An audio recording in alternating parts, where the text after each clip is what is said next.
Arkadaşlar, merhaba. Aku ngedenger nih curhatan beberapa orang yang mau kuliah ke Turki. Dia jadi ngedown karena dia ngedenger ada beberapa orang yang bilang kalau misalnya belajar bahasa Turki itu susah, kuliah di Turki itu gak segampang yang dikira, dan dapat IPK sempurna di Turki itu mustahil. Kalau misalnya mau dilihat realitanya ya, belajar bahasa Turki itu susah. Iya, emang bener susah. Dapat IPK 3 ke atas dan cum laude di Turki itu susah. Iya, emang susah. Tapi perlu dicamkan kalau misalnya susah, ini menurut orang yang berpikir bahwa itu susah, sulit, dan gak mungkin buat dia untuk menjalaninya. Aku mau cerita sedikit ya teman-teman. Awal-awal aku datang ke Turki, aku mendengerin orang yang ngomong bahasa Turki. Aku sempat berpikir, wah, aku bisa nggak ya nguasain bahasa yang serumit ini gitu loh.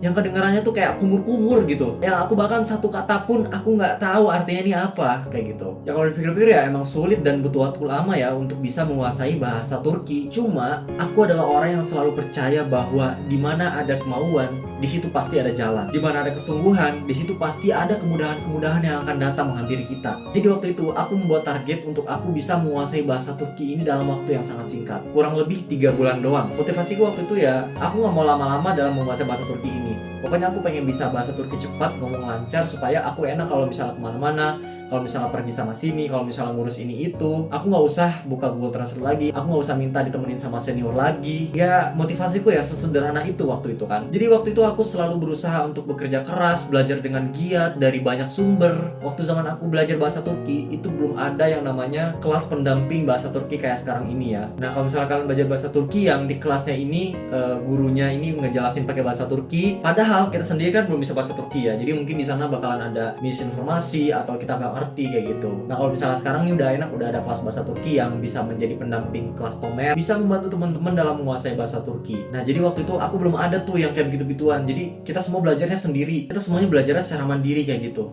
Dan yang paling penting selain belajar dari banyak sumber adalah mempraktekkan langsung bahasa yang sudah aku pelajari pada saat itu. Berani ngomong ke orang Turkinya langsung, berani mempraktekkan apa yang udah aku pelajari, dan aku gak peduli sama yang namanya salah-salah dalam pengucapan bahasa. Dan justru yang aku harapkan adalah aku salah, sehingga kalau misalnya aku salah, pasti orang Turki yang aku ajak ngomong ngebenerin aku dong. Aku sih selalu yakin ya, dengan kita berani salah dan berani menghadapi kesalahan itu dengan terbuka, kita bisa menjadi lebih baik lagi. Tapi kalau misalnya kita takut salah, ya kita akan begitu-gitu aja. Kita nggak akan berkembang, kita nggak akan move on ke next level. Dalam hal ini nih, contohlah bayi yang sedang belajar jalan. Coba kita lihat ya, bayi yang lagi belajar jalan, itu dia nggak mikirin nanti kalau misalnya aku jatuh gimana, nanti kalau misalnya aku nyungsep kayak gimana. Bayi itu gak mikirin kesana loh. Bayi itu jalan aja terus, belajar jalan. Kalau jatuh ya bayi itu akan berdiri lagi sampai akhirnya si bayi ini bisa berjalan dengan lancar. Kalau misalnya si bayi ini mikirin gagal dan takut jatuh, sampai besar bayi itu nggak akan bisa jalan. Terus cerita lain juga nih, pas awal aku masuk kuliah, aku orangnya emang cukup ambis ya. Jadi sebelum aku masuk kuliah, aku expect bisa dapat IPK 3,5 ke atas, dan menurutku itu hal mudah aja gitu untuk aku capai. Tapi ternyata IPK semester 1ku,